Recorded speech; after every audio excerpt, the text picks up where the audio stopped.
Okay, so welcome you all to this second problem solving session for this course Principle of Communication Systems. We'll wait for another 2-3 minutes for the audience to join and then we can start.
Okay, so let us start with this week's discussion.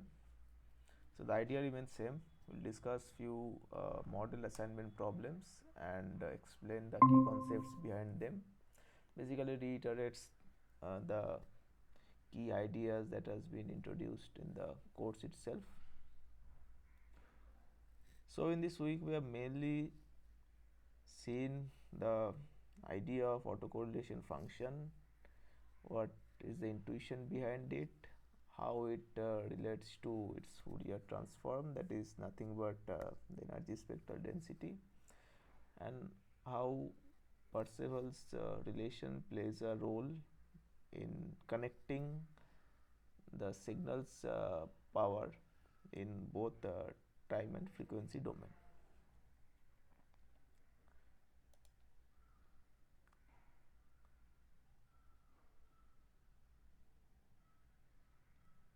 Just a minute.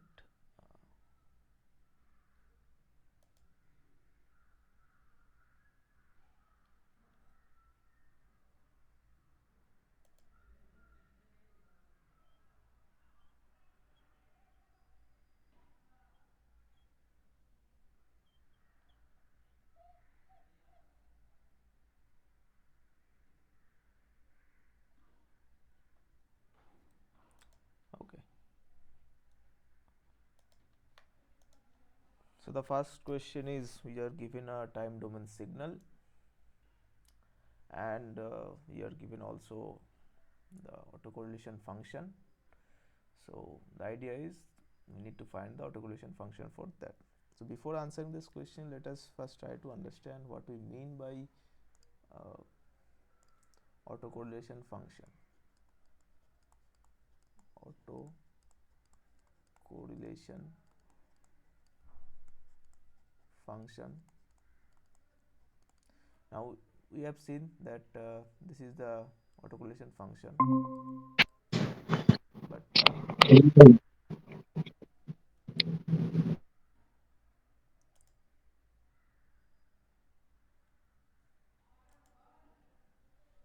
but this is nothing but a like mathematical expression of autocorrelation function.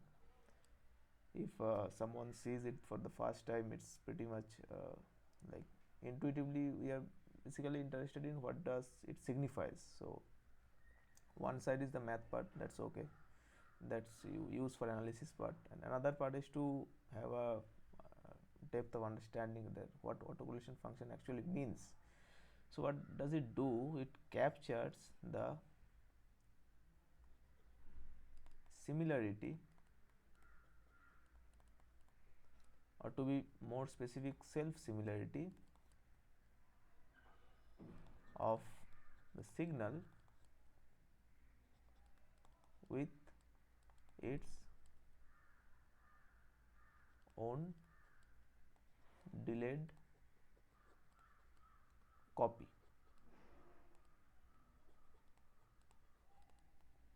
So what does basically mean? I have this signal xt,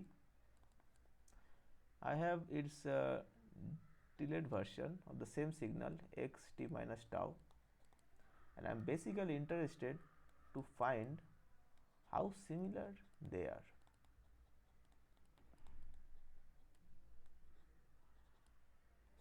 That is what autocorrelation function's job is, to describe this similarity.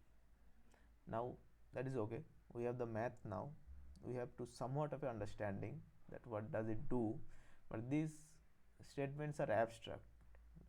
What does they actually mean? To fully understand that, you need to see the autocorrelation function behavior of any particular function. So let us do that for the given signal here. So here we have seen two things. First is e to the power minus t, that is our well known exponential function, and that is multiplied with the unit step function. So let us draw the plot of ut first. So this is my ut here.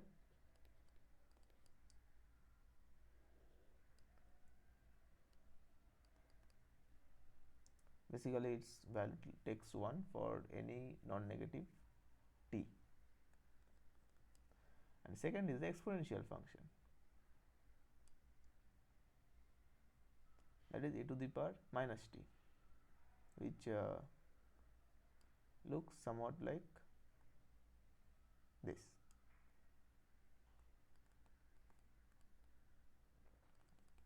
Now when you actually do e to the power minus t multiplied with the unit step function, basically you cancel out the portion of e to the power minus t that is in the non-positive domain. So what you get, e to the power minus t ut as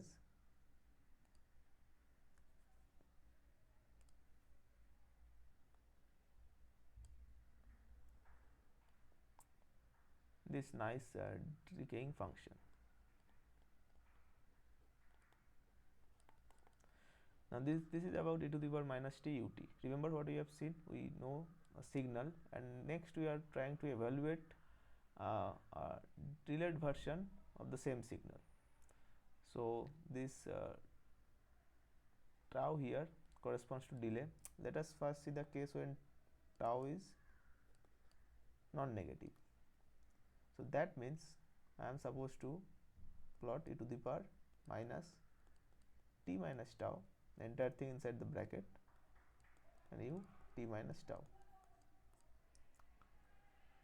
So this plot corresponds to basically a shifted version.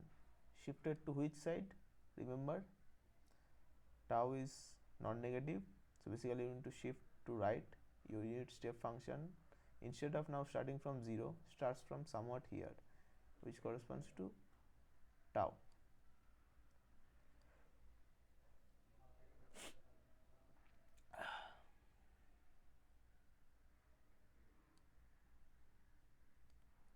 So this is u t minus tau, and this exponential function remains more or less same, but its values become shifted.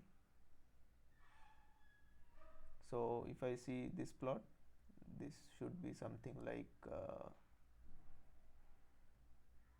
this. Now that is for tau being non-negative. Let's analyze the second scenario when tau is non-positive. In that case, nothing much changes. Only key thing is unit step function. Now instead of starting from 0, we need to shift it to left, that is it would start from somewhere here, tau. And exponential function, its shape doesn't really change, it is just the value shifted up to down, so it's now something like this. So let's now compute the autocorrelation function by using this math. So essentially we are interested to see how similar the signal is to its own delayed version. So intuitively you can see, if I find autocorrelation function that is quite high for a large number of values for a large tau, that essentially means the signal doesn't really change over time. So even after a large delay, there is pretty much very high similarity between them. Just the opposite, when the autocorrelation function is high for a very short period and then it rapidly falls for very, let's say, uh, uh, moderate to higher delays, that means signal changes quite fast. In that sense, if you look at the signal and if you delay the signal significantly and observe it, you will find almost no correlation between them. Now how to quantify this higher similarity and uh, not so much similarity, let's compute the autocorrelation function for this particular case.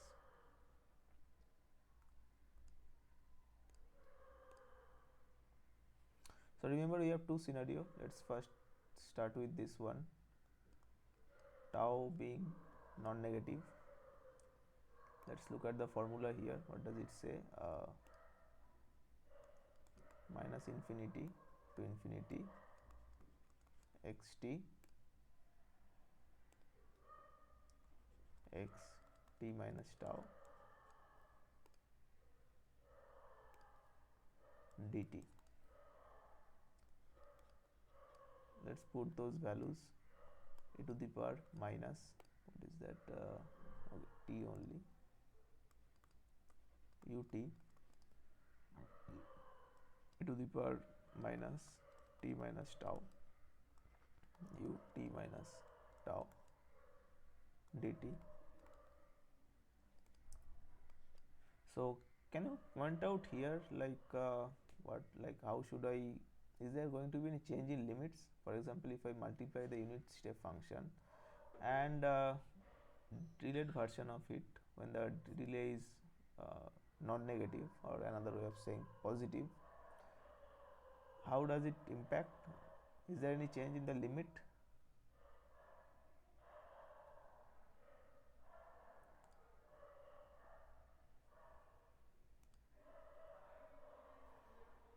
So you can infer from this graph here, say ut corresponds to this region and ut minus tau corresponds to this region.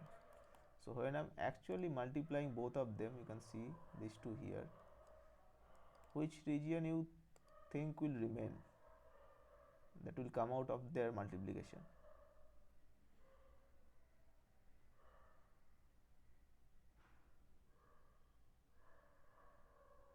Basically we are left with the region onwards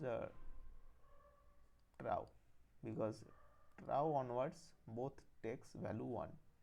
But if you look at the region between 0 to tau, this one takes value 1, this one is 0. So when you multiply 1 and 0, basically you will get 0. So essentially my limit now changes, not from minus infinity, not from 0, it will start from tau. Now it's tau to infinity.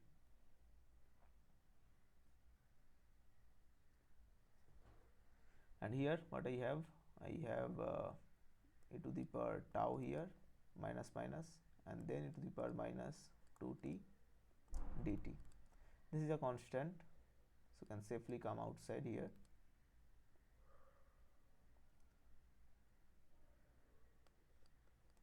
And if I perform the integral, I will be left with e to the power minus 2t divided by minus 2 evaluated at tau and infinite.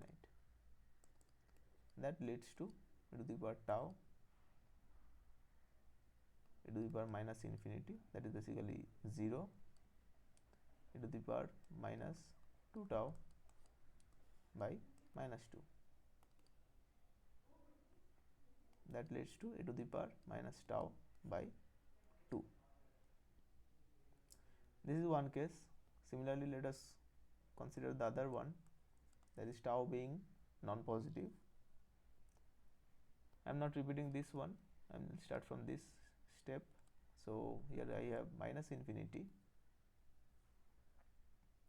to infinity e to the power minus t ut e to the power minus t minus tau u t minus tau dt. Now things remain same until this step for both the scenario. Now can you point out what the limit going to be? The functions remain same here, ut and ut minus tau, but the tau is now non-positive, so that changes the integration limit also.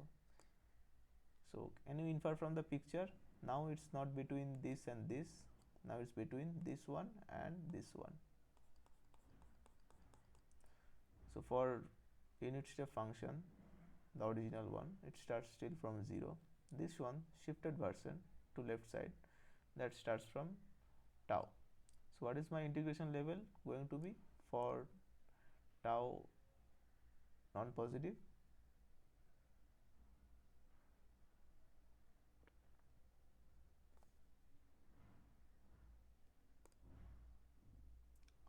If I look at the region tau to 0, what do you think? Tau to 0, this one takes value 1, but here this takes value 0, so that has no impact at all. From 0 onwards, both take values 1. So essentially my limit now changes to 0 to infinity e to the power minus 2t e to the power tau dt.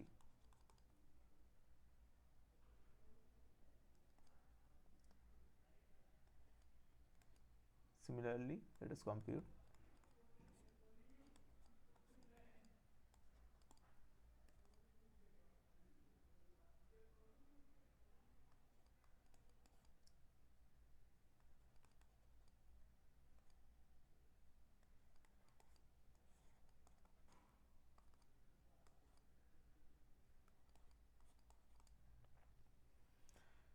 So let us denote the autocorrelation function by its standard notation, that is a function of the delay.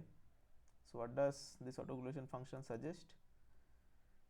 Its value is e to the power minus tau over 2 for tau non-negative and e to the power tau over 2 when tau non-positive.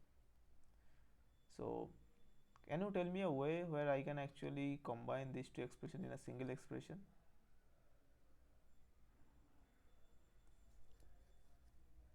I don't want to write in this way, this is bit cumbersome, and this is like writing two separate expressions. Is there any way to join, like express them by a single one?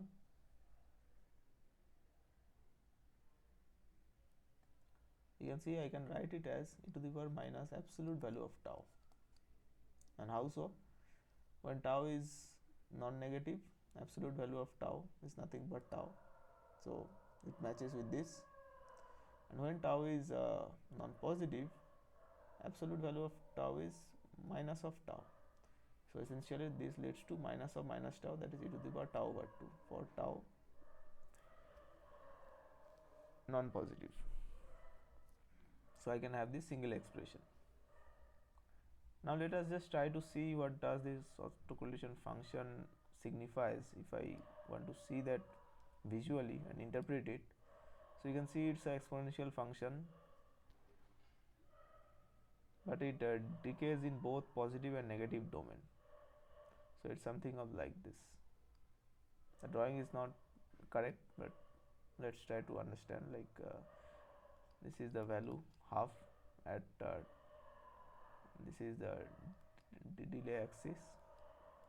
So at 0 it has highest value, and when the tau increases both in positive and negative direction, that essentially means when you uh, delaying thing or forwarding, the similarity rapidly decreases. So essentially this is a function that doesn't show higher degree of similarity. May for a very short period it has some significant, like good amount of similarity, but the moment the delay is like moderate to large, the autocorrelation value decreases, which basically signifies there is not much similarity between them. So to answer, uh, second one is the correct answer.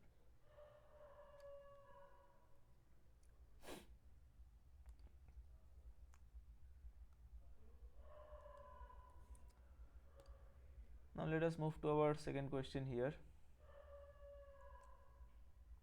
which basically talks about the Fourier transform of the signal. So it mentioned that if xt has Fourier transform capital Xf, what should be the Fourier transform for xt to the power j 2 pi fct? So let's move in a conventional way first, then we'll see later how we can fasten the process. So Fourier transform, we know the expression xt e to the power minus j 2 pi ft dt.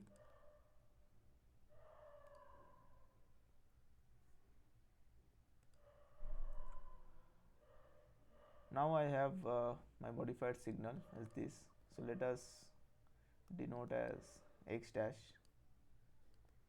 of f, and that runs from minus infinity to infinity. Here I need to replace with this whole thing. Essentially I have, sorry about that,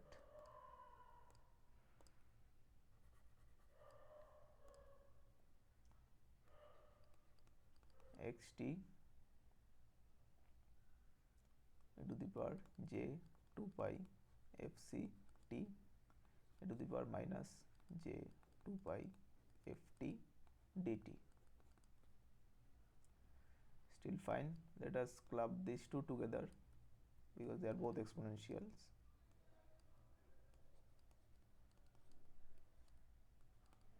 Two pi f minus fc, there is a minus sign here, t dt. Now f is a random variable, fc is something fixed. Now I am denoting it as a new random variable. Let's call it f dash. So the integration limit doesn't really change, because when f has limit infinite, like minus infinity to infinity, adding or subtracting a finite value doesn't make any difference, so the limit remains same. Oh, sorry, sorry about that, the variable here in the time domain, so that doesn't apply. So here I have xt to the power minus j 2 pi f dash t dt. So now if I compare with the standard Fourier transform expression, this is nothing but the Fourier transform x of f dash, right? And what your x of f dash is, I just replace f dash value here, f minus fc, so this is it. But we can basically address it in one line if we remember the property we have discussed in the earlier session also. So we have time domain representation and we have frequency domain representation. So in one domain, when I am multiplying with a complex sinusoid,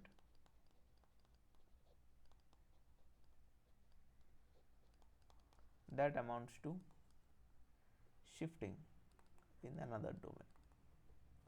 So here what we have done, basically we have multiplied our signal with e to the power j 2 pi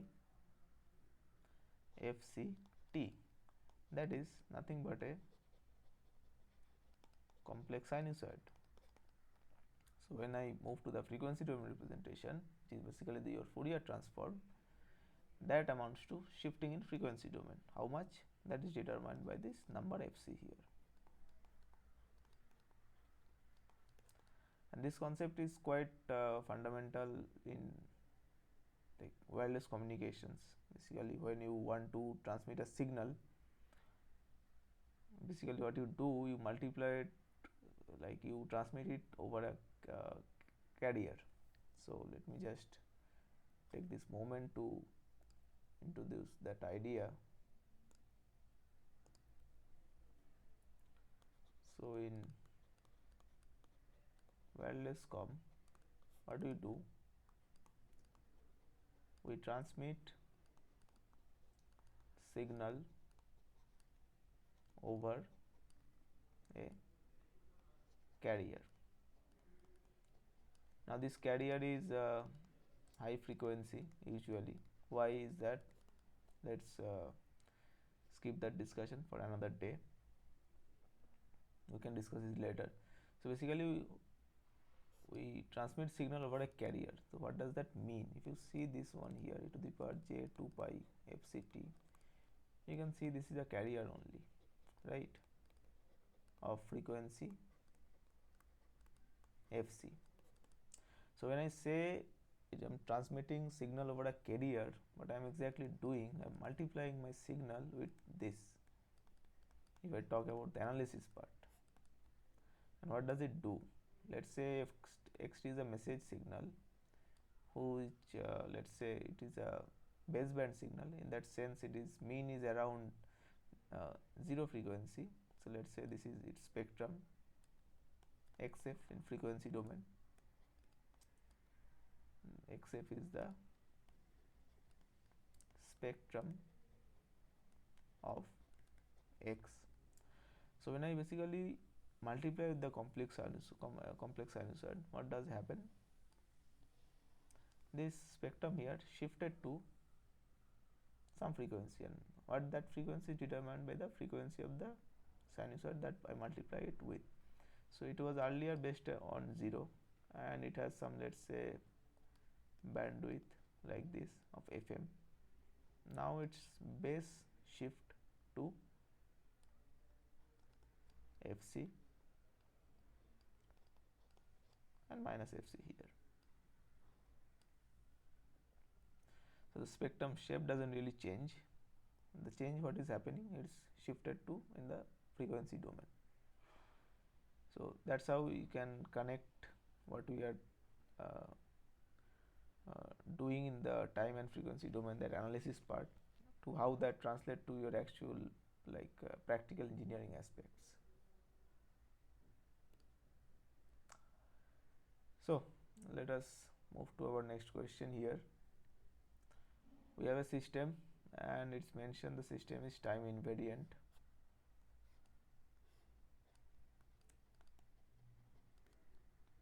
You have a time invariant system,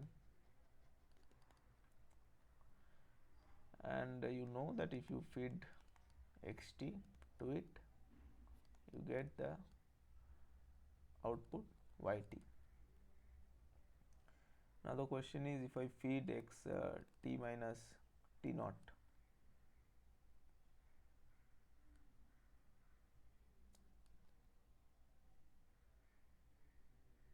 am I going to get what I am going to get? Yt minus down yt minus t naught, t plus t naught yt, or cannot be determined. It turns out if your system is time invariant, basically it really doesn't matter. You just need to know its response at any frequency, at any time instant, and from that you can infer the output corresponds to any shifted version of input. And how so? So that essentially means if a system is time invariant, and if you know that by giving xt you are getting yt, you can confidently say that if I feed xt minus t naught, I will get yt minus t naught. But the moment this time invariant property breaks, like let's say it doesn't hold anymore, then there is no guarantee that if you feed xt minus t naught, you are going to get yt minus t naught. That basically means if you know the input output relation for a particular time instant, and if you can establish that your system is time invariant, that basically means whatever delayed version of your signal you are going to feed, the similar delayed version of the output you will get, and that only happens for a time invariant system. The moment this time invariance property breaks down, the answer would be it cannot be determined. But for time invariant system, it's yt minus t naught. Let us answer here, which is this. Okay.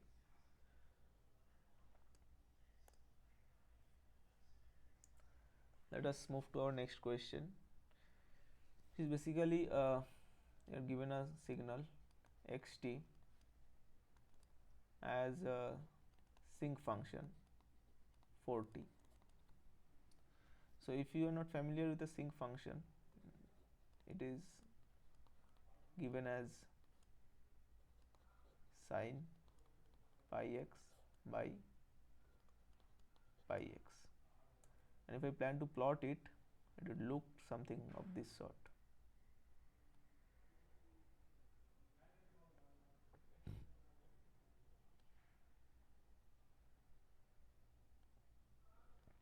They will not be of same amplitude, it's kind of decreasing, but just ignore that part here. So the key thing is, note here that you can see this is a sinusoid here, and this term 1 over x. So when I talk about sinc function, it's kind of combination of both. It will show property of both sinusoid and 1 over x, that is a decaying kind of function. So it will show property of both. And how is that?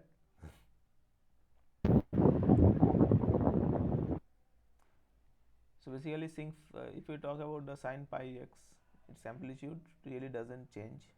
It is kind of oscillating function, and its amplitude remains at the same level. But for sinc function, it drives down immediately, because you can see there is a x term in the denominator, and the moment x increases, this value rapidly falls. So this is what your sinc function is. Now if I am supposed to compute the Fourier transform of the signal, let's try this conventional way. Let's write down the formula.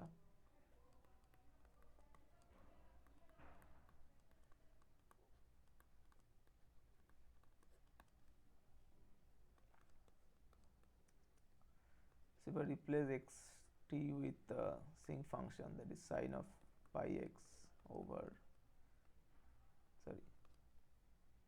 pi t here, e to the power minus j 2 pi ft dt.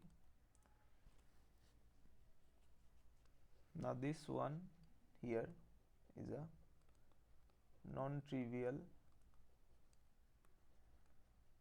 computation. So if I limit myself only to time domain analysis and ignore any interaction between the properties of signal in both time and frequency domain, let's say I don't want to exploit that, I'm even not aware of that, and I want to do strictly time domain analysis to find the Fourier transform here, then I'm kind of in a trouble, because this is a non-trivial integration which will involve many steps, many assumptions, not assumptions, like it is computationally bit extensive, it is going to take you a lot of time. So how to avoid that? So here we are going to exploit the time frequency domain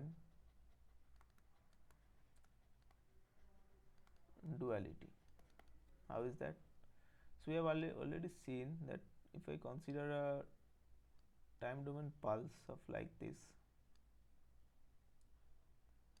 which is a value like amplitude 1, and it basically spans from minus t over 2 to t by 2.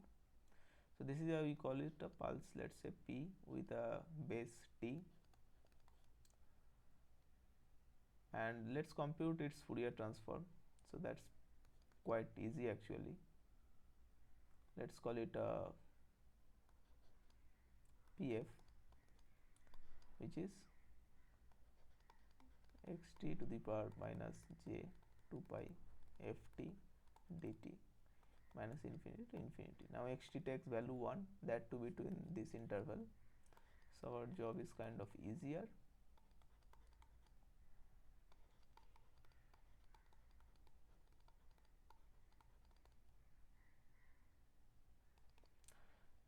And this integration, what do we get? Minus j 2 pi f a to the power minus j 2 pi ft evaluated at minus t over 2 and t over 2.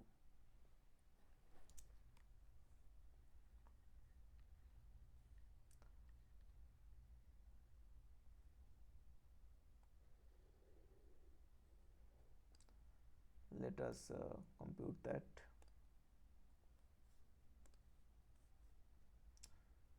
So we have 1 over minus j 2 pi f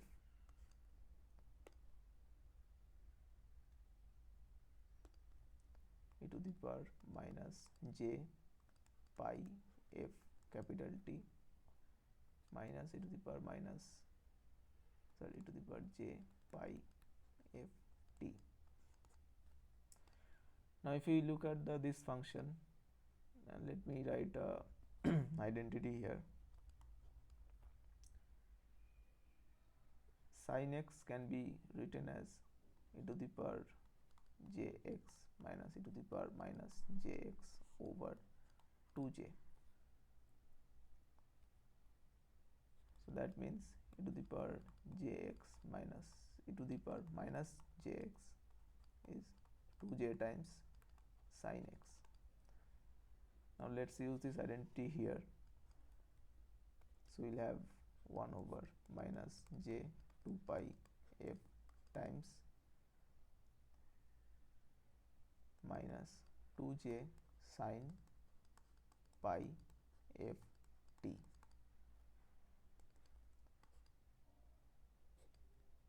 So we are left with sin pi f t over pi f, or if I plan to write in a term sinc term, that means I have to write t times sin pi f t over pi f t. So that amounts to essentially sinc of f t. So what we have seen that this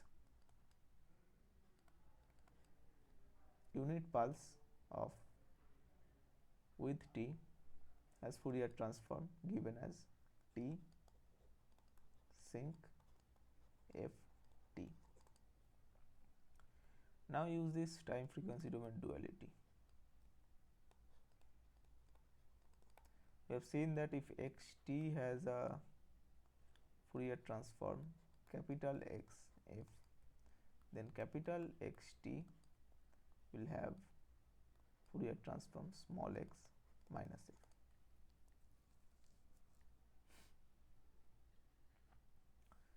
Now in the question here, we have sinc function in the time domain. So that's what I am exactly going to check here. So we have capital XF as t sinc ft. If I plan to write it as xt here, what is going to be? I am making a change of variable. I am calling this capital T as b. It doesn't change anything. It's just a nomenclature. It's just in time domain. It's easier to talk in terms of t. In frequency domain, I want to talk in terms of b. Apart from that, both t and b are nothing but some constant, so it doesn't change anything at all. So in time domain, I will have b sinc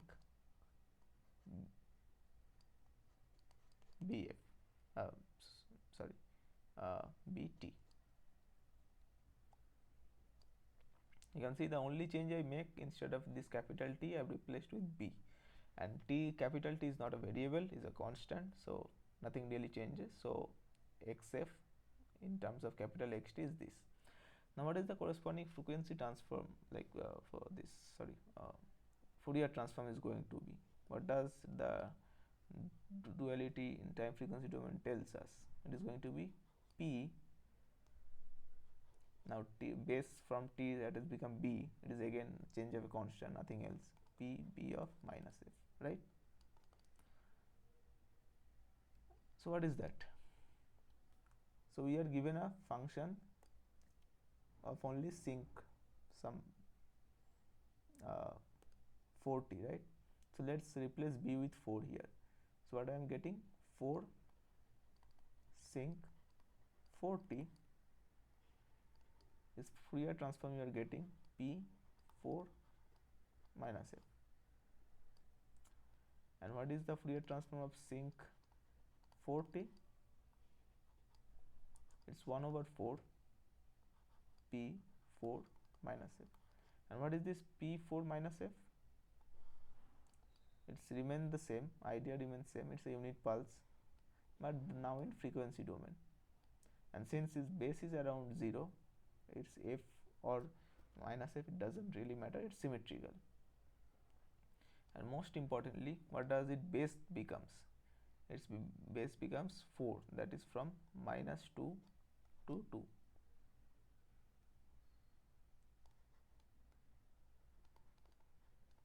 And we have a scalar multiplication 1 over 4, so 1 over 4. So what do you see, that if I am not aware of this duality in time frequency domain, I am basically stuck with computing this expensive frequency domain transform, which is going to take a lot of time. But instead, if I see, okay, for unit pulse in one domain, translate to sinc pulse in another domain, and that applies for both time and frequency.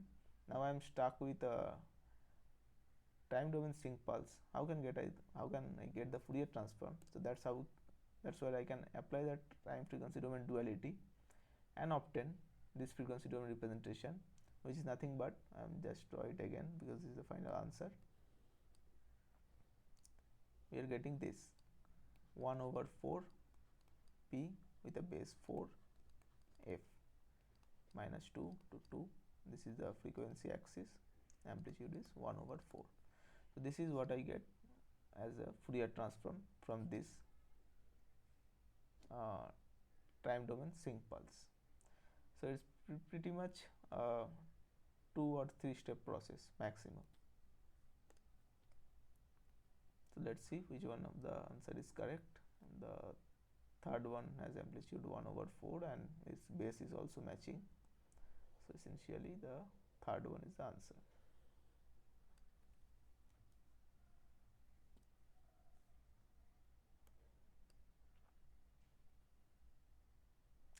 Let us move to our next question.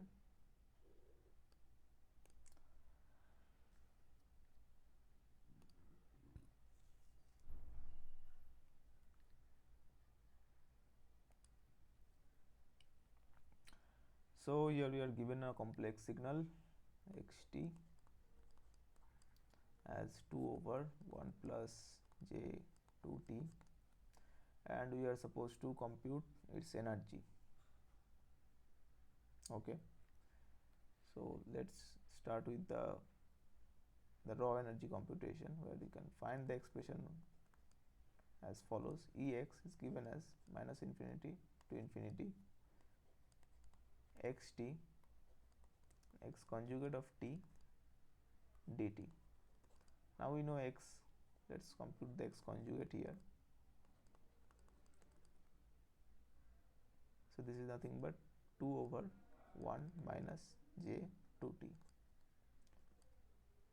Let me multiply it with 1 plus j 2t over, So the denominator it will become 1 minus j 2t times 1 plus j 2t. So 2 times 1 plus j 2t over 1 plus, because minus of j square, minus of minus 1 become plus, I have 1 over 4t square. So let's put those values here. 2 over 1 plus j 2t times 2 over 1 plus j 2t divided by 1 plus 4t square dt. These two cancel out, so I am left with 4, let's take outside, 1 plus 4t square dt. I will make a change of variable here. I will consider t dash as 2t. So what we will get here, I will borrow a 2 from here, so integration limit doesn't change because you are multiplied with a finite number. 1 plus t dash square, because that leads to 4t square, and here I am borrowed 1 2, so d of 2t that is d of t dash, and that is nothing but 2 tan inverse t dash minus infinity to infinity.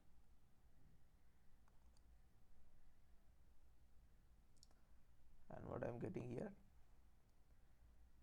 tan inverse of infinite pi by 2, tan inverse of minus infinite minus of minus pi by 2.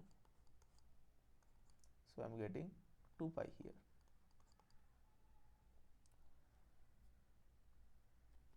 But it turns out this computation takes a bit of time, but knowing about this autocorrelation function and the corresponding energy spectral density allows us to compute things in different perspective also. Let us look at those.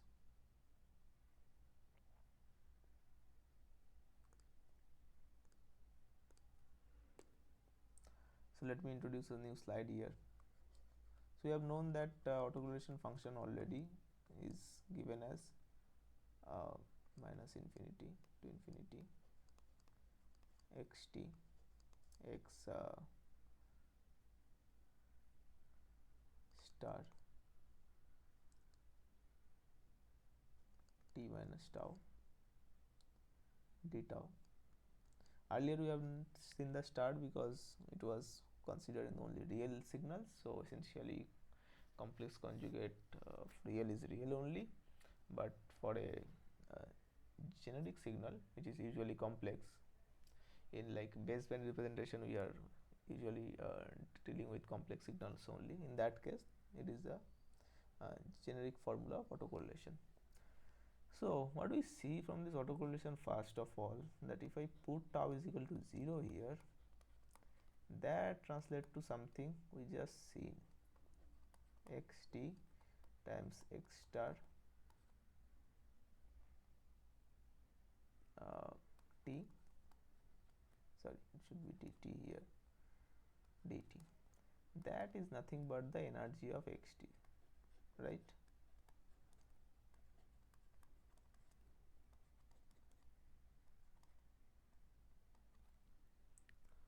So basically if you are evaluating, if you already have the autocorrelation function expression, you can just need to evaluate its value at the delay 0 and you will get the energy of the signal.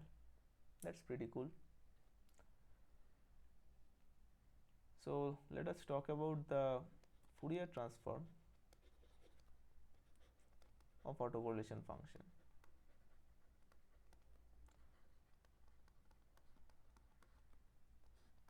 What I get there?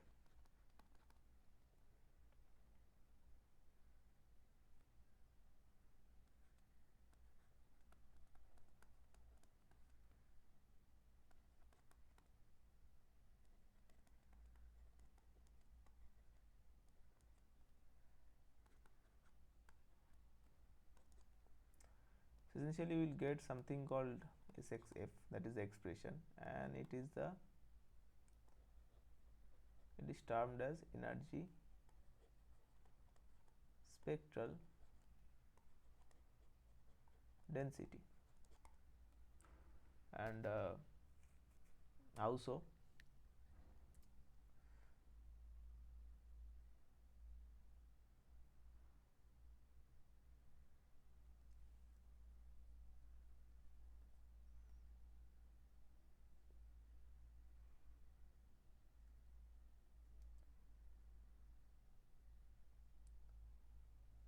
So this Parseval relation I will pick again.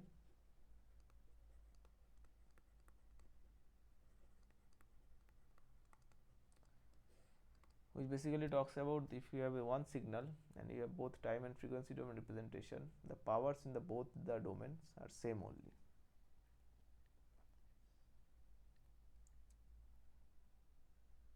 That means if I compute absolute value of this signal, basically this is the energy expression, it's same as if I compute the energy of the spectrum in the frequency domain.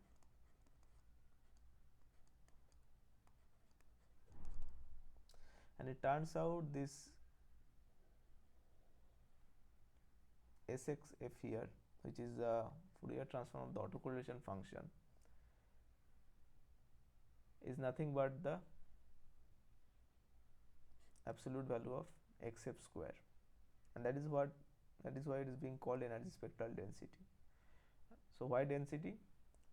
So when you multiply the density with the, and you basically integrate over the frequency domain, that means you are integrating over the entire bandwidth, you are getting the whole energy. That is why it is termed as energy spectral density or ESD. So we have seen this one here is nothing but autocorrelation function evaluated at 0th delay, which is same as saying, which is also equal to Sxf df. So let us just compute the Fourier transform of the signal concerned here, which is 2 over 1 plus j2t.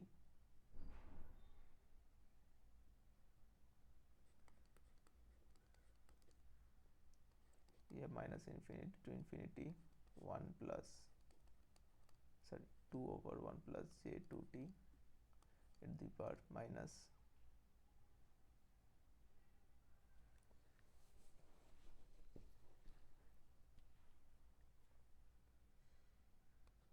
j 2 pi ft dt.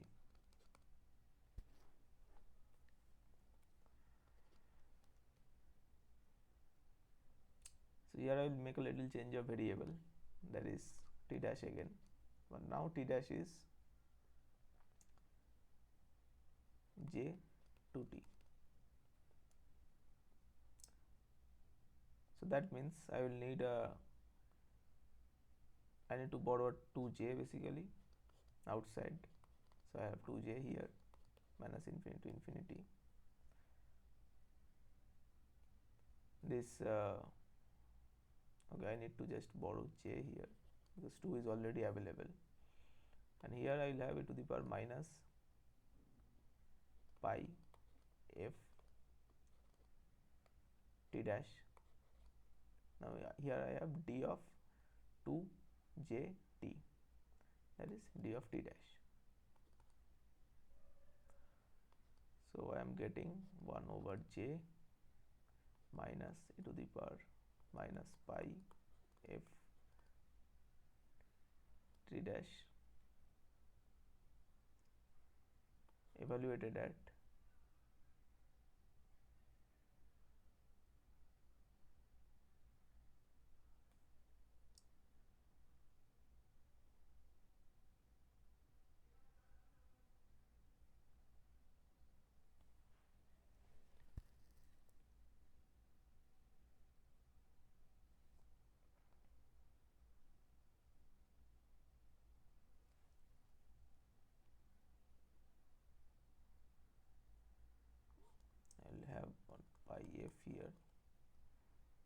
minus infinity to infinity.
Let me just see what I'm doing wrong here.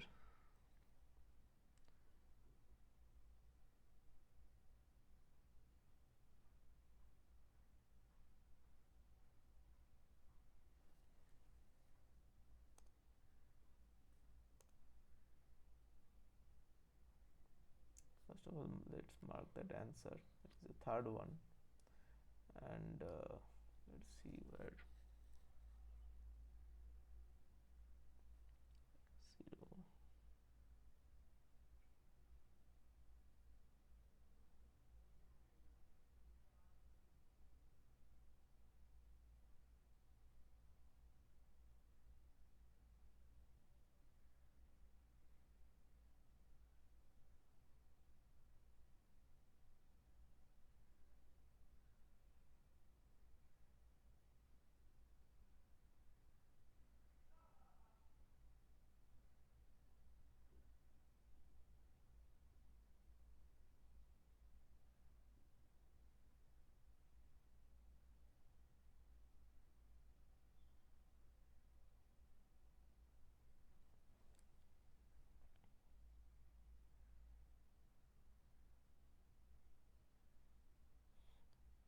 There should be a 1 plus t here, t dash here, and what else?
Okay, I'm kind of stuck here now, so I'll do one thing. I'll just update the solution later here. So let us move to our next question. So we are given two signal yt and zt, and we are supposed to find the convolution of these two. So let us check that. Yep, z of minus t and convolution with y star of minus t. Now let us denote z of minus t as z tilde of t, and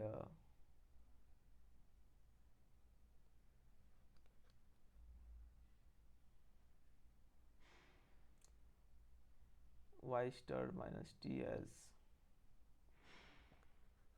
y tilde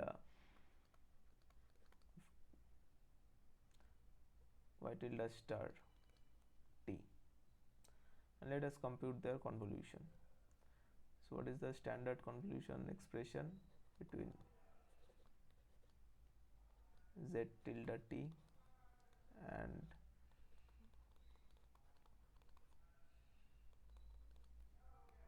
so this is integral minus infinity to infinity z tilde tau y tilde conjugate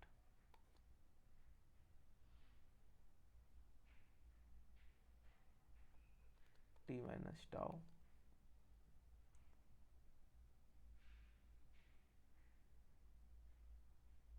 d tau.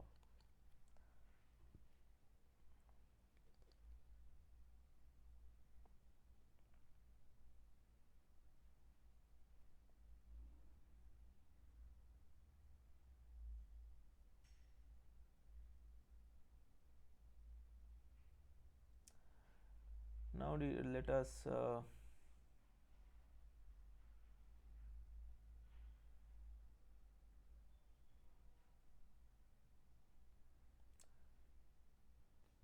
make a change of variable as tau dash here.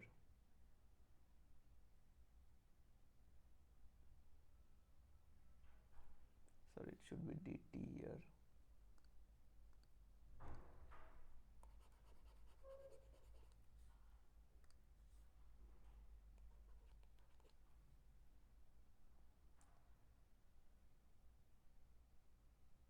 No, sorry,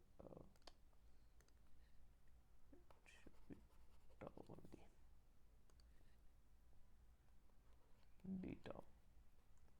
So let's call tau dash as minus of t, new variable. So now integration limit changes from infinity to minus infinity z tilde minus of tau dash, because we have tau earlier, y tilde conjugate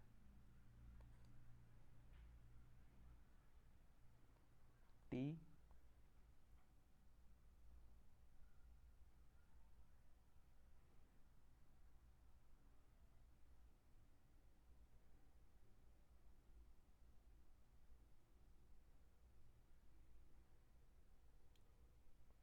minus of minus tau dash d tau dash. So we are left with this sorry okay, it should be let me just rewrite it, straight line.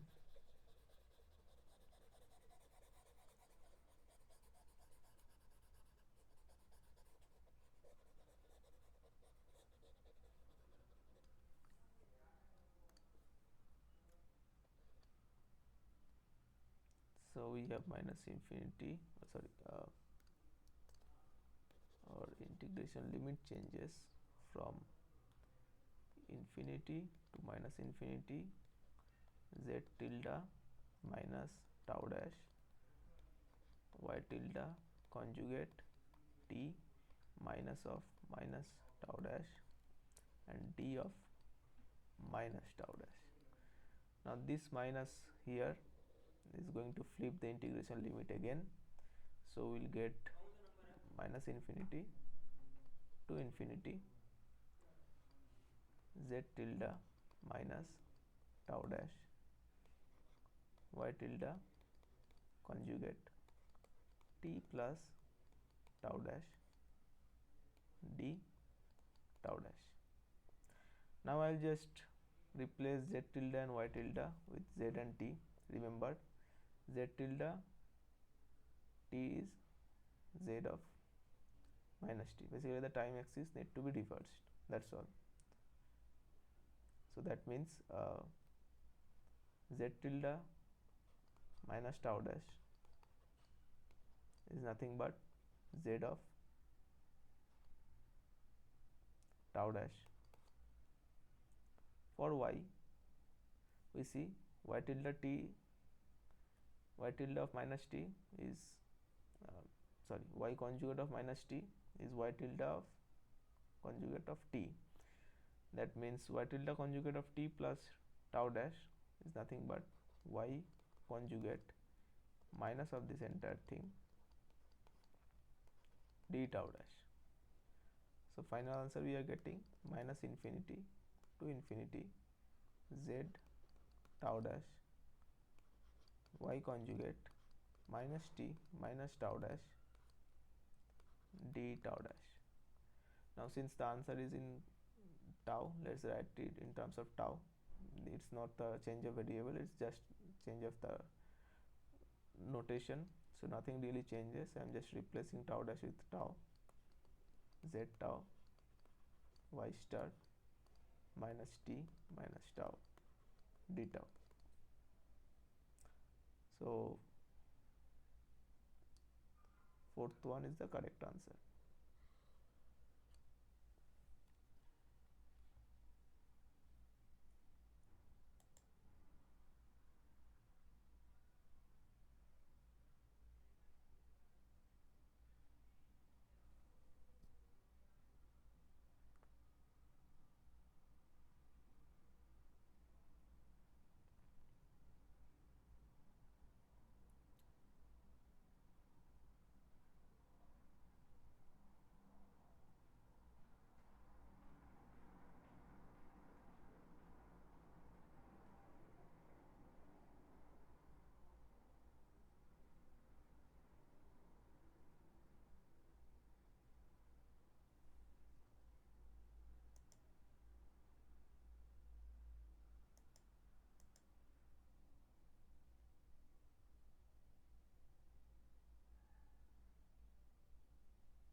Okay, let us move to our next question here.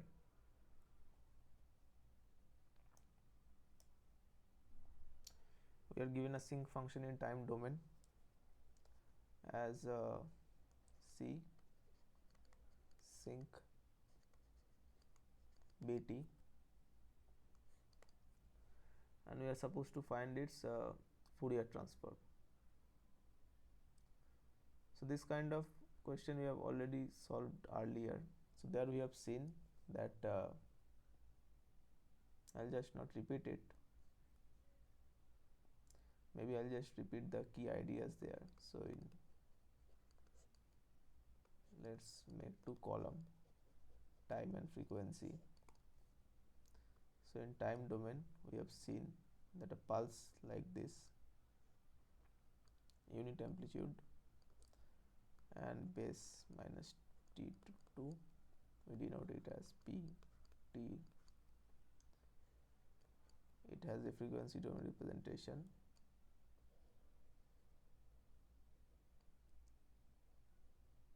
like this, is given as t sinc f t. And we have also seen by time frequency domain duality,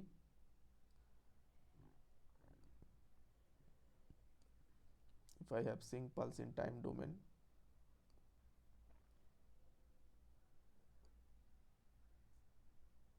like sinc bt times b, in frequency domain I will have this.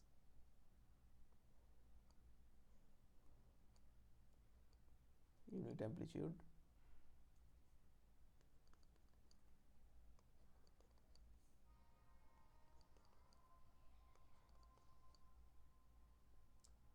and the base is b minus b over 2 to b over 2.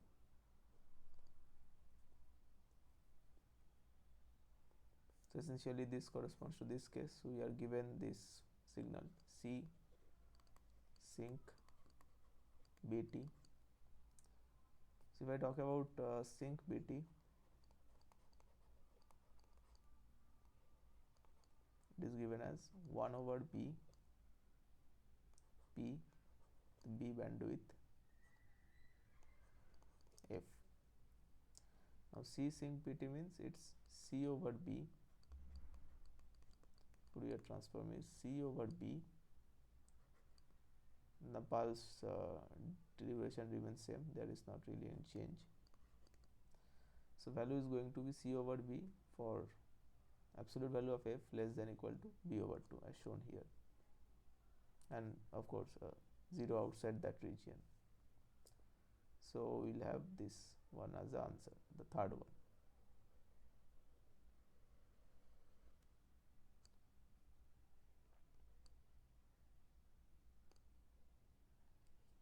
Okay, let us move to our next question. Now, as of now, we are dealing with unit pulse and sync pulse. Those are a little bit easier to handle. But now let's move into something called as Gaussian pulse, which has this following expression: gt e to the power minus 1 over 4 t square. And we also know that Fourier transform of gt is given as g of f. Now our task is to show that the gradient of gf, or the derivative of gf, is given as alpha f gf. We are supposed to find the function alpha. It's basically a scalar, so which one of the value it's going to take.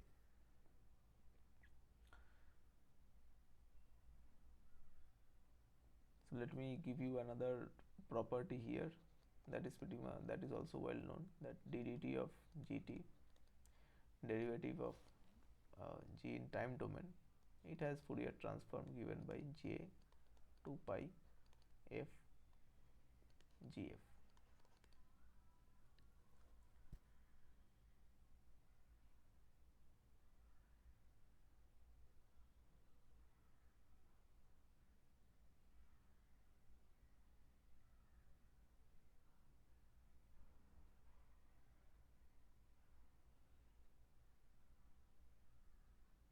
So can any one of you point out how should I proceed?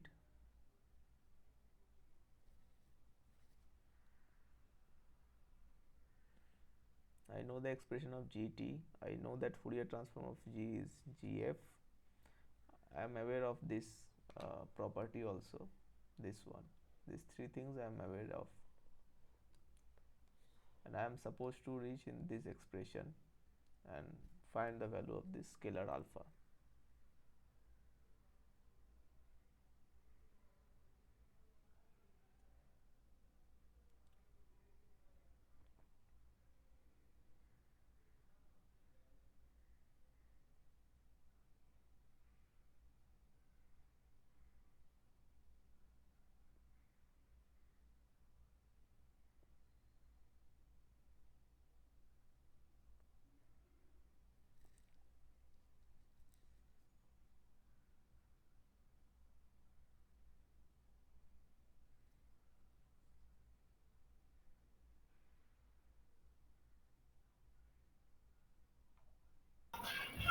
Sir, I think we have to do differentiation of the time domain signal g of t. Okay, Then for that value, we have to take Fourier transform, sir. okay, Continuous step. nice. So let us proceed as you said. uh, First take ddt of gt.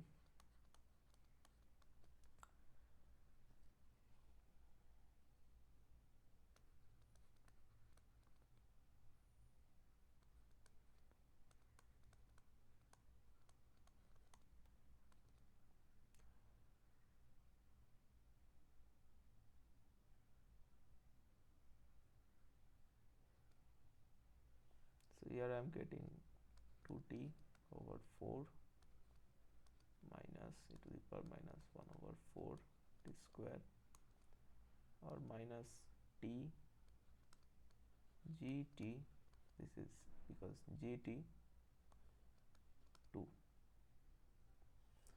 Okay, I have taken the gradient. Now what should I do next? So regular Fourier transforms, the continuous regular transforms Okay, for this particular. you are taking, I'm supposed to take Fourier transform of this here, right? Yes, sir. Minus t g of t, yes, sir. Minus Okay, t g of t by 2. here also.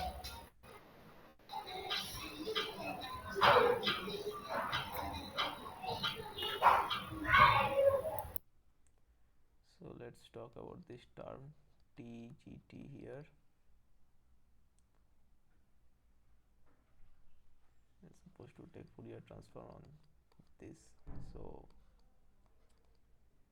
t times e to the power minus 1 over 4 t square dt minus j 2 pi ft.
So what next should I do? Like how can I compute this one here?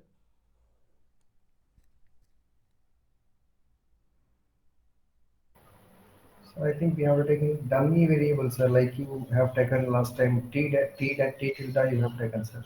Similar to that, I think Okay, we have to try something. so talking about t dt, so basically I'm taking random variable, let's say t dash, that is t square, Okay, and that would be like okay, sir. 1 over 2 maybe, and e to the power 1 over 4 t dash e to the power minus j 2 pi f t dt.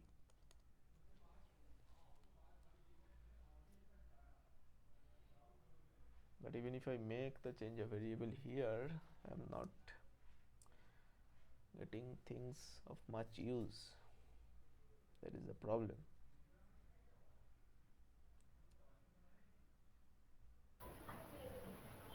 We need to reach something similar to sine function now, sir. We have to get in terms of sine function so that we will get that j 2 by 2 j like that. So from this, as you did in the last time, sine.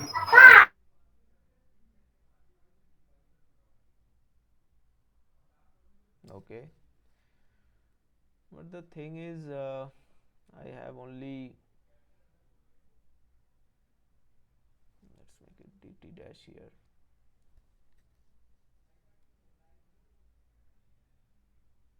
I don't see any way around here really.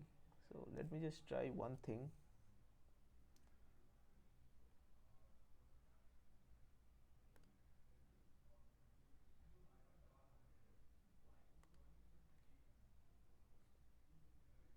Let me introduce a slide here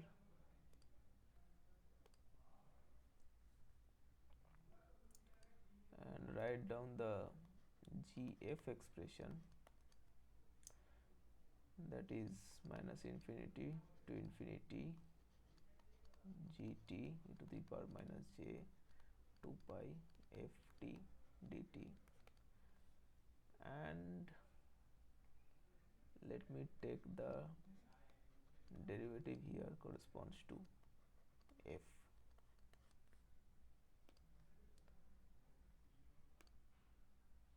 because That's what I have here on the left hand side. So let's see whether we can get something from left hand side here. So here I'm supposed to get minus j, sorry about that, minus j 2 pi f minus infinity infinity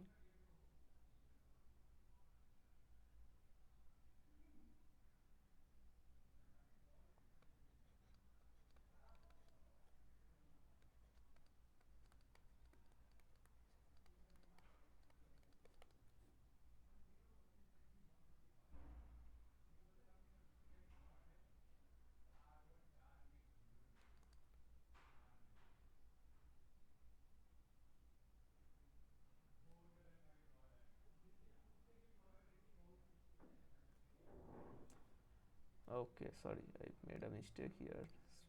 It is j 2 pi, not f, because I'm sorry about that. I'm taking the derivative with respect to t. Essentially I'll get minus j 2 pi t out, and I will have this here.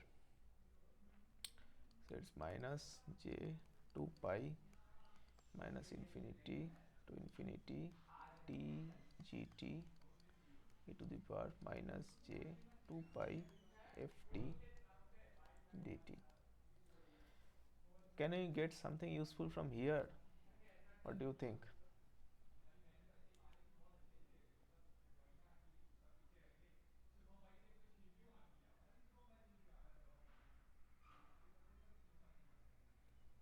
I have this expression, let's term it 2, and I have this expression.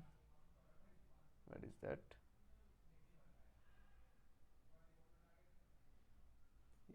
Yes,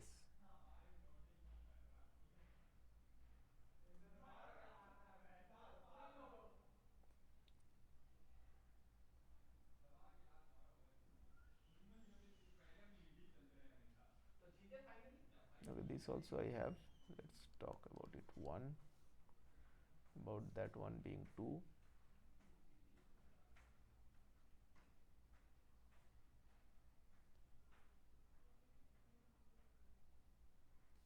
and this one being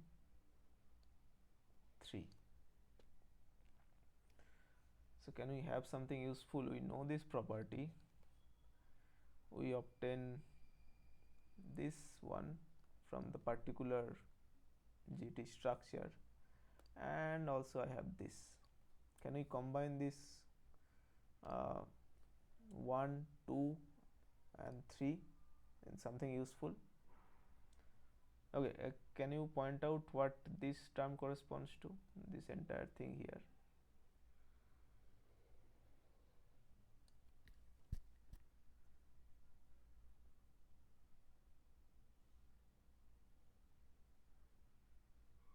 Minus infinity to infinity t gt e to the power minus j 2 pi ft dt.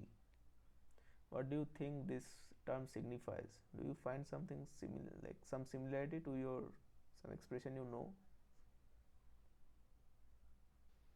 Fourier transform, but there is a T before the Okay, so you are correct. You are saying this is the Fourier transform, but not of gt, but of tgt, right? That's what you are pointing to. So let me write that, minus j 2 pi Fourier transform of tgt. Now my function is tgt, fine. So I have ddf of gf as minus j 2 pi Fourier transform of tgt. Now I am stuck with this one. Can we get this expression from the ones in here, 1 and 3?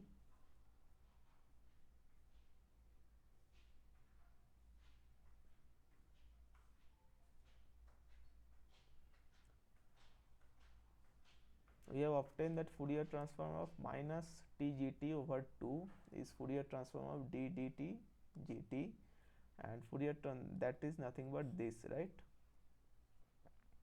So we can combine them both.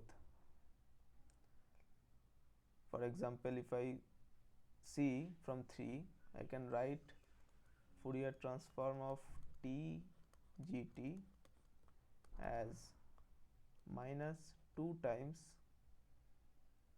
Fourier transform of d dt gt. And what is Fourier transform of d dt of gt?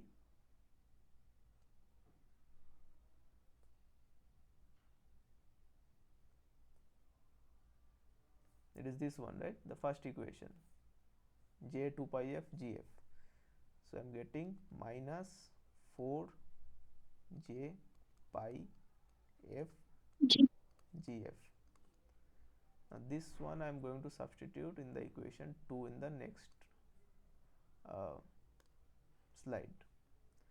Now let's multiply them. Minus j 2 pi times, what is here, minus 4 j pi f gf. Okay, minus 4 j pi f gf. So I'll have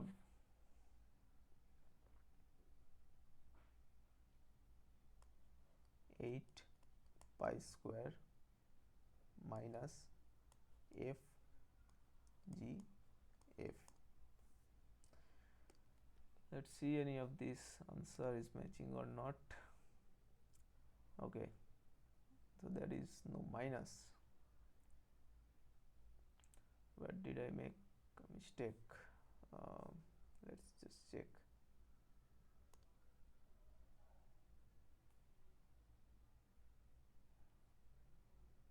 Here I will have minus. Okay,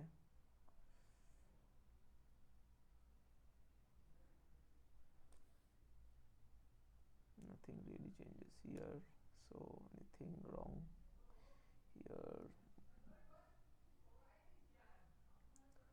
Sorry, this is minus here, sorry about that. So that means there won't be any minus here, because they basically minus become plus. So I'm left with this 8 pi square f gf. So essentially the value of this scalar here is 8 pi square.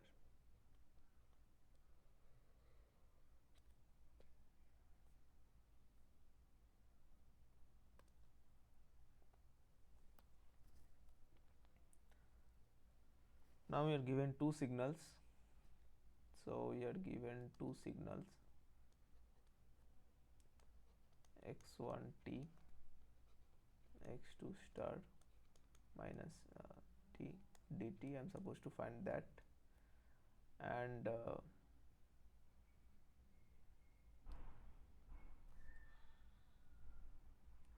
this is basically to establish the relation between powers in time and frequency domain.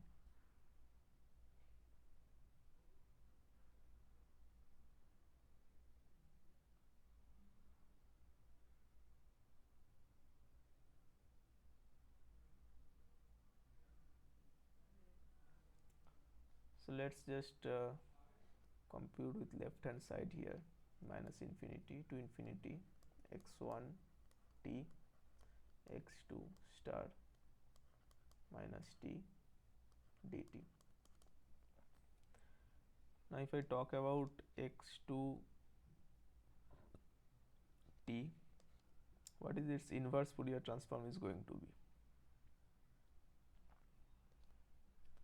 It's minus infinity to infinity x2 f a to the power j 2 pi ft df.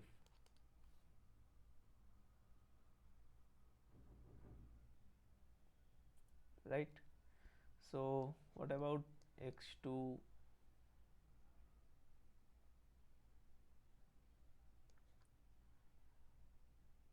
minus t? will become minus infinity to infinity.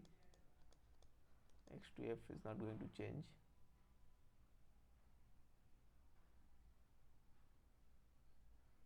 E to the power minus j 2 pi ft df. And what about x2 conjugate minus t? It's minus infinity to infinity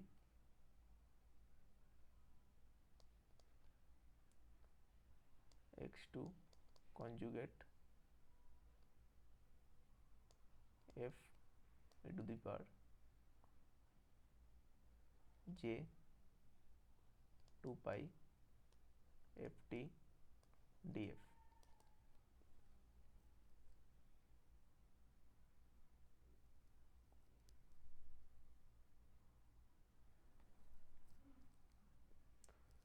Let me just check whether I've done things correct or not. Next to t to the power j 2 pi ft.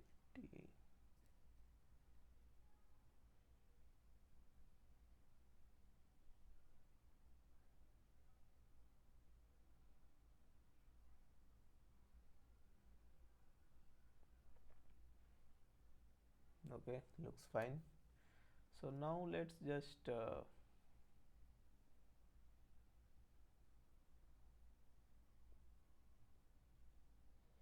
put this expression here. So what I will get? I'll get double integral minus infinity to infinity. Now let me just check whether anywhere integration limit is supposed to change. No, it's not. Fine. x1 t. In x2 t I will replace minus infinity to infinity x2 star f e to the power j 2 pi ft df, and there is dt also. Let's just keep it as of now like this. Now I am going to interchange the integral. You can see this integral covers this integral covers this. I am now would like to bring x1 under this integral, so what it will become minus infinity to infinity x2 star f, that comes out, minus infinity to infinity x1 t e to the power j 2 pi ft df,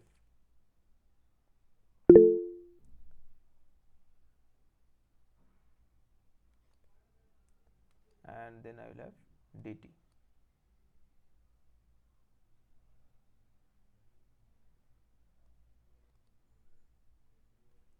Sorry, there is one change here.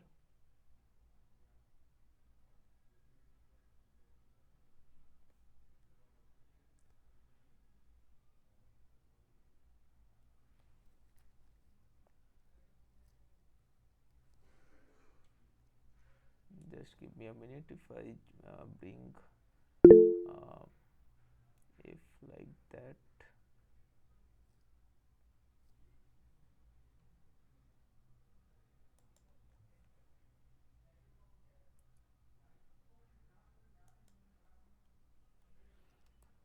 x1 t x2 star j 2 pi fct. Okay,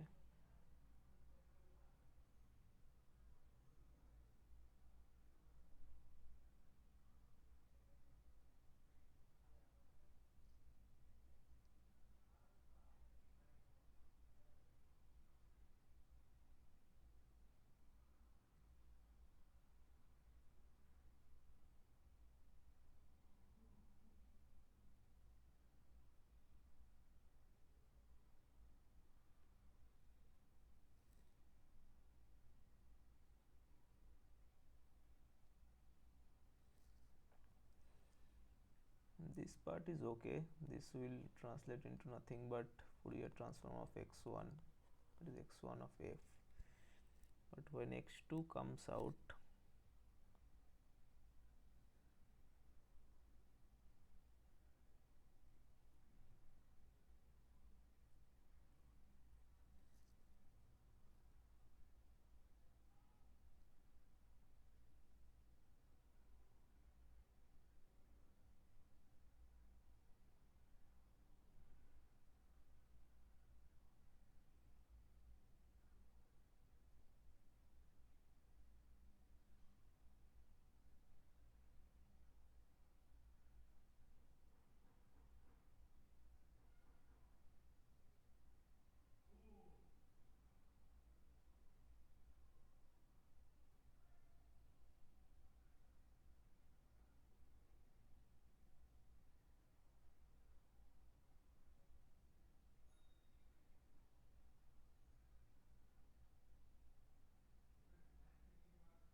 is x2 of t. Okay, this x2 of minus t here.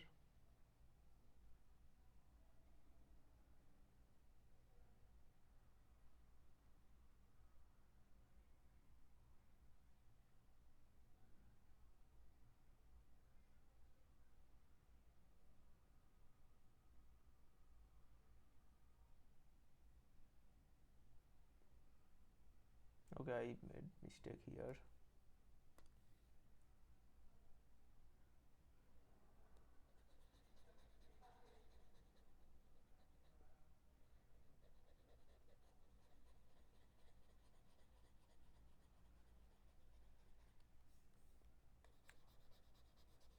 That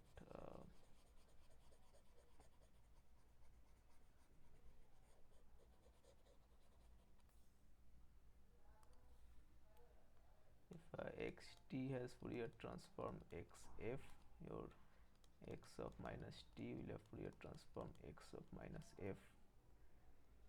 Argument should be x2 of minus f here e to the power j 2 pi ft df. It actually, what I have written earlier is this. So let me just clarify this one here.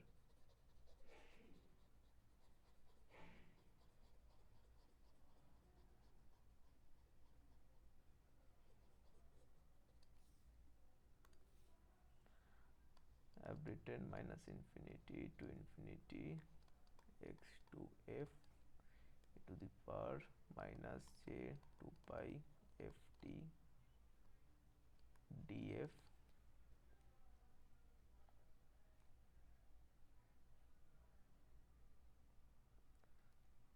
So here I will make a little just a moment.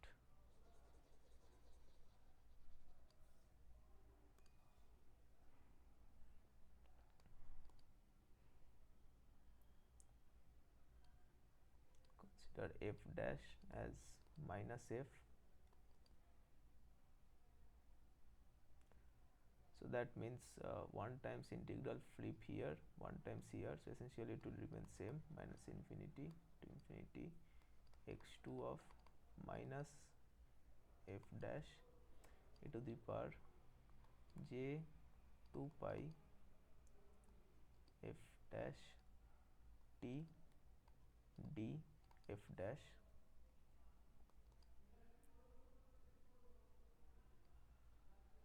Once I choose f dash, the integral flips, and since here df to df dash minus comes out, so another time flip. So it's basically essentially 2 times flipping, so the limit remains same, but the x2 remains minus of f dash, this part remains same. And when I take the conjugate of x2 here,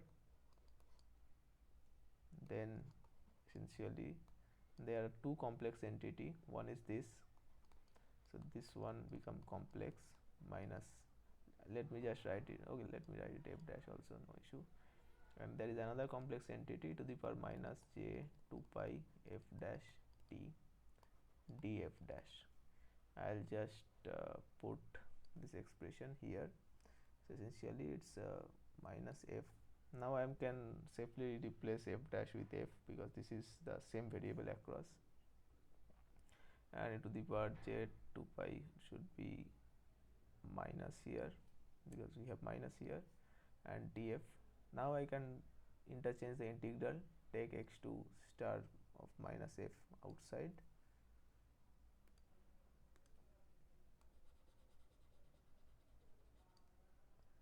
x2 star of minus f, and this one become x of x. Now here I just make a change of variable. Actually it should be minus t here because it comes out of this f, now it's become t. So now I can again replace, sorry,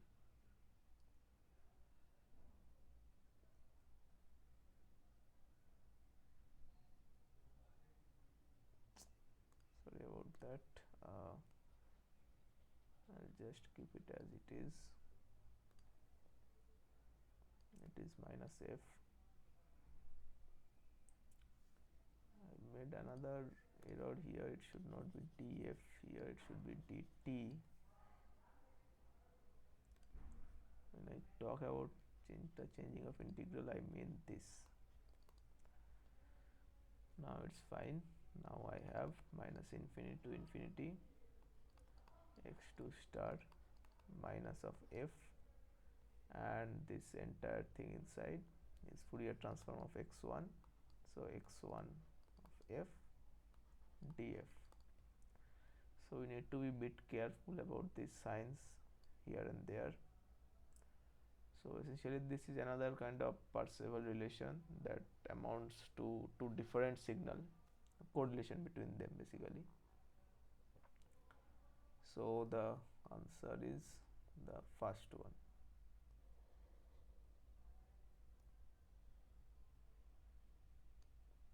So the important thing to understand is this: first we have to write x to t as the inverse Fourier transform, then minus t makes change only here, then we make the change of variable from to f dash, which is minus of f, from which we get this expression, and then I take the complex conjugate, the complex conjugate, where we have two complex entity.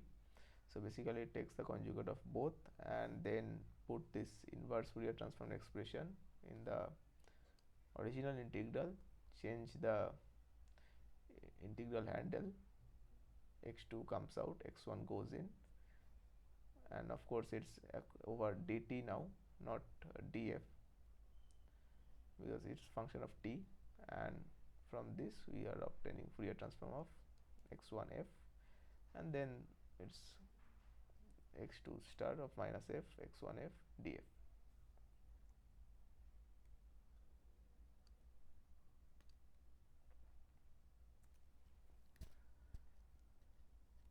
So this is something we have already done, so I'll just not repeat myself. Let me just give the answer here. It's a unit pulse with a width, or so not with exactly, support t, minus t over 2 to t over 2. So that we have seen leads to t sinc ft. If I break down the sinc, we'll see sine pi ft and pi ft here.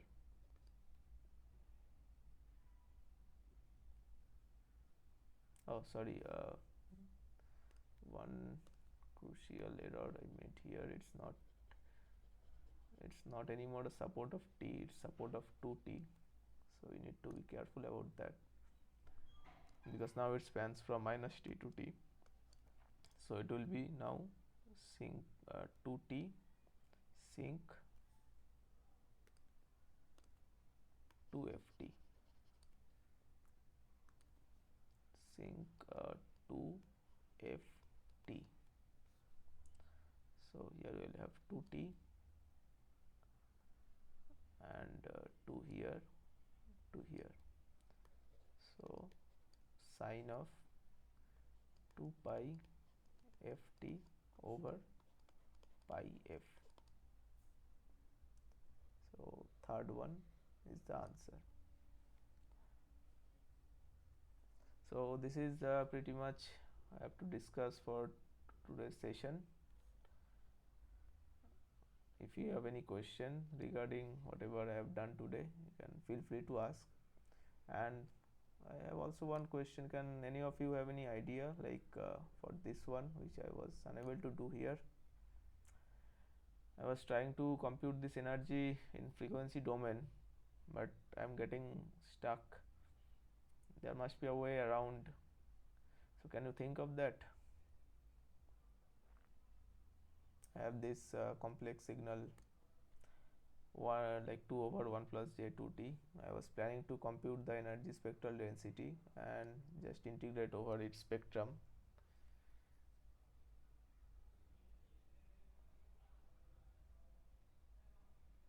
Where is that?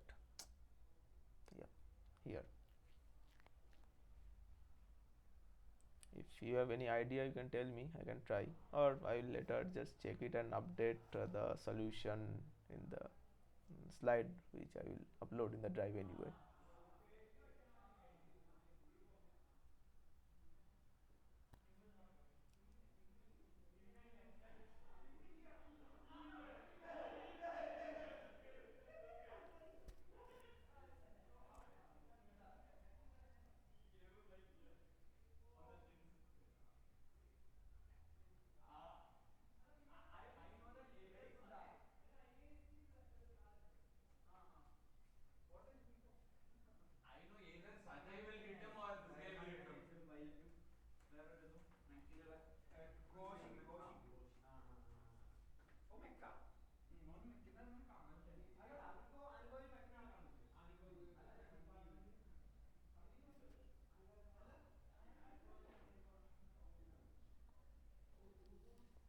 Okay, if we do not have any questions, then I can conclude this session here, and we can meet next Saturday again for our third session.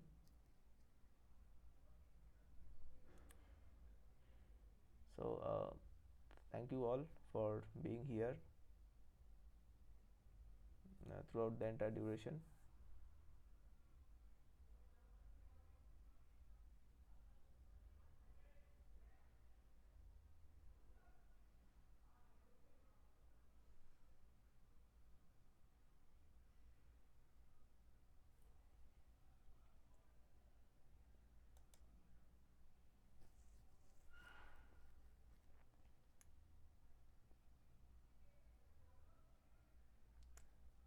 Thank you, Nagakar. Thank you. Thank you, Sai Kumar.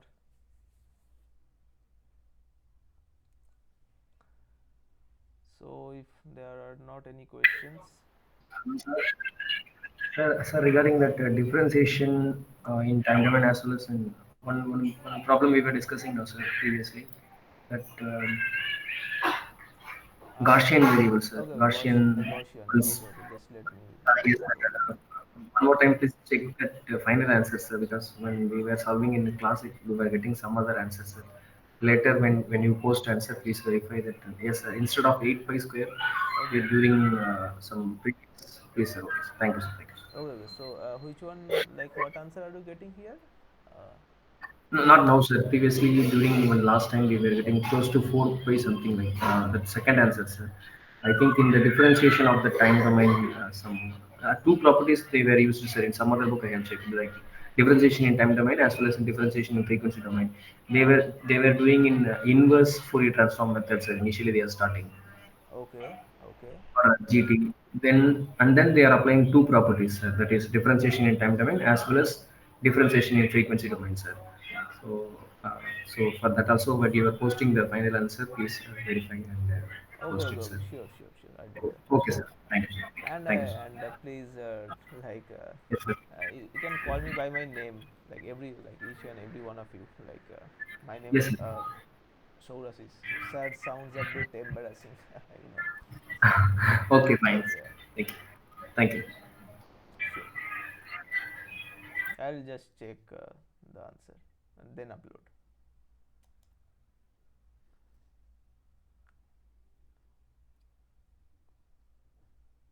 Okay, if there are not any questions, I'll conclude the session. I'll double check the answers and then upload it. And even if you have some query, I guess you have my email ID. I'll just I have provided in the first slide of the last session. I'll also update that here, so you can contact me over mail anytime regarding any assignment problem you might be stuck into. Like of course I won't be able to discuss exact answer, but the ideas and all we can do that, we can discuss.